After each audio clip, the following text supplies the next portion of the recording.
아이비 영어를 효과적으로 대비할 수 있는 어떤 공부법 말씀해 주시죠. 여러분 풀어보고 그리고 만약에 문제가 더 풀고 싶으면 가지고 와서 풀면 돼요. 구독, 좋아요. 댓글 많이 남겨주세요.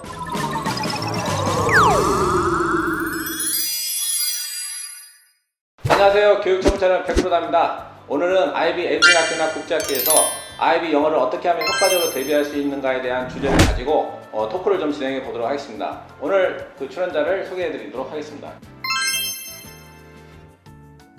안녕하세요. IB랑 RGCS 영어를 수업하고 있는 배지연 선생님입니다.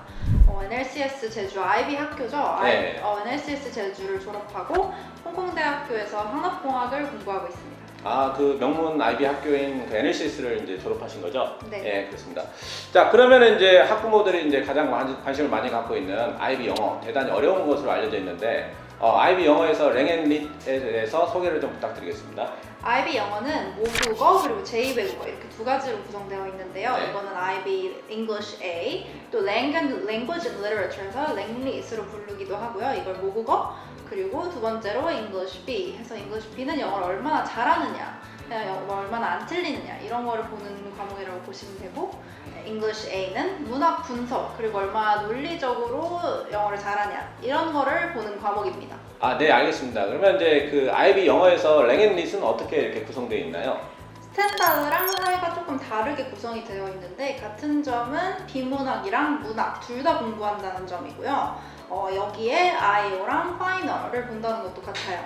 그래서 스탠다드에서는 2년 동안 문학 작품을 4개를 배우고 하이에서는 6개를 배워요. 그래서 문학 작품에는 시, 소설, 연극 이런 게 있고 비문학에는 기사, 그리고 포럼, 연설, 광고 이런 게 있습니다. 그러면 이제 IB 그 영어에서 SL과 HL의 차이점은 또 뭔가요?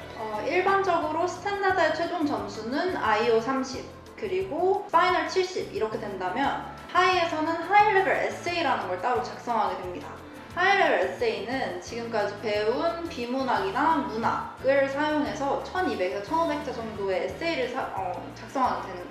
그러면 이제 IO라고 하는 거는 뭐 어떤 거죠? 이제 모르는 또 분들을 위해서 말씀해 주시죠. IO는 네. 다른 과목에서는 IA라고 불러요. 그래서 네. Internal Assessment이긴 한데 이거는 Oral Exam이기 때문에 IO라고 부르는 거죠. 그래서 IO는 선생님 말을 잘 듣는 게 제일 중요하고, 네. English A 같은 경우에는 대본을 준비할 수 있어요. 그래서 IO 시험을 보기 한 2, 3주 전부터 대본을 준비한 다음에 네. 그 대본을 외우는 시간도 가지는 게 중요하죠. 그래서 English A, IO에서는 글로벌 이슈, 그러니까 글로벌적으로 문제가 되거나 대두가 되는 이슈를 가지고 두 가지 문학 작품을 비교하게 돼요.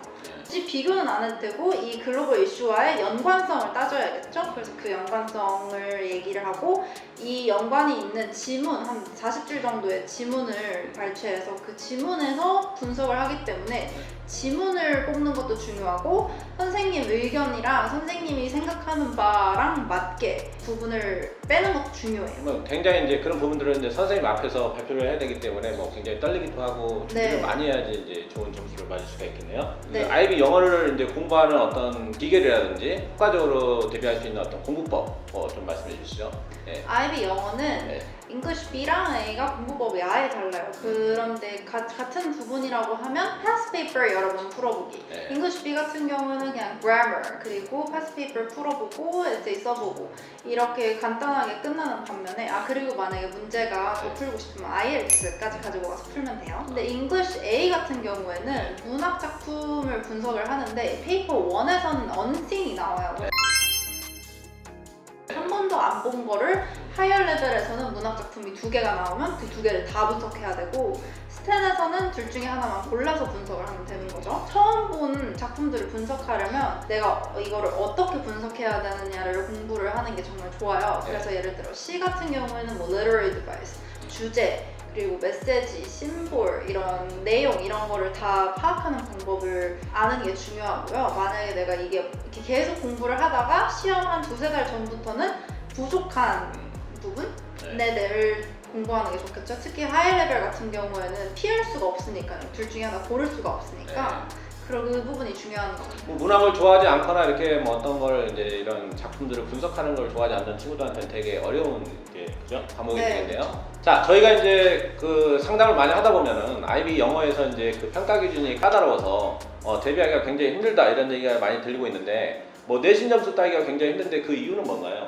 네. 두 가지가 있을 수 있어요. 네. 아예 영어가 어려운 학생이랑 선생님이랑 소통이 안 되는 학생이요. 그래서 영어가 어려운 학생은 이게 문학을 어떻게 분석하는지를 모르거나 네. 계속 분석이 틀리거나 아니면 에세이를 쓰는데 에세이가 좀 뒤죽박죽이라거나 이런 학생들이 많은 반면에 조금 더 중요한 거는 선생님이 원하는 분석, 선생님이 원하는 방향 이런 거를 선생님이랑 계속 소통하고 약간 유대감, 친밀감 이런 걸 만들면서 나아가야 되는데 선생님이랑 사이가 안 좋거나 아니면 뭐 선생님이 말씀을 해주신 거를 따르지 않는다 이러면 조금 힘들죠. 왜냐면 선생님이 점수를 주시는 분이잖아요. 그래서 그걸 잘 따르는 게 중요한 것 같아요. 그 이렇게 상담하다 보면 뭐 영어는 되게 잘하는데 IB 학교에서 점수가 너무 짜다 많이 듣는데 그런 이유가 있었네요. 네, 그렇죠. 본인은 이제 IB 학교에서 이렇게 만점을 받기 위해서 IB 영어에서 어떤 공부법으로 이렇게 공부하셨는지 좀 궁금하거든요. 말씀해 주시죠. 네. 저는 사실 English B10을 해서 그냥 학교에서 공부하는 내용 이런 네. 것만으로도 충분히 커버가 가능했어요. 왜냐면 네. 선생님이랑 대화하면서 회화도 늘고 네. 계속 공부를 하면서 뭐 노트 테이킹 이런 걸로 영어 실력이 항상 늘거든요. 국제학교에 있으면. 근데 다른 과목 뭐 English A나 English B 하이 같은 경우에는 내가 책 내용을 숙지하는 게 정말 중요해요. 요즘에 English B도 책으로 수업을 하거든요. 그래서 책 내용을 처음부터 끝까지 읽고 내가 여기에 주제, 뭐 작은 부분들까지 디테일을 놓치지 않는 게 제일 중요한 것 같습니다. 자, IB 영어는 이제 평가 기준이 굉장히 까다로운 걸로 이제 소문이 많이 나 있는데 어떤 평가 기준이 있을까요? 평가 기준이라고 하면 선생님마다 평가 기준이 달라요. 아, 물론 학교 안에서 네. 평균을 내주기는 하지만 내 선생님이랑 어떻게 소통했냐, 뭐 선생님이 원하는 방향이냐, 아니면 차라리 이런 걸 못하겠다 하면 선생님을 놀래킬 만큼 정말 잘 써야 되는데 이거는 좀 어렵죠. 힘들죠. 네. 그래서 선생님이 하자고 하는 방향을 계속 가려면 선생님이랑 뭐 점심시간에 쉬는 시간에 찾아가서 말씀도 해보고 그리고 수업 시간에 선생님이랑 얘기를 나눌 수 있는 시간이 의외로 꽤 많아요. 그래서 가서 선생님한테 꼭 여쭤보고 꼭 말씀을 나눠보는 게 제일 좋은 것 같습니다. 뭐 열심히 공부한다고 이제 되는 건 아니네요. 네. 네. 일단 어떤 선생님이 어떤 평가 기준을 갖고 있고 어떤 생각을 갖고 있는지를 일단 파악하는 게 굉장히 그죠? 네, 그리고 효과적인 대비가 되겠죠. 네.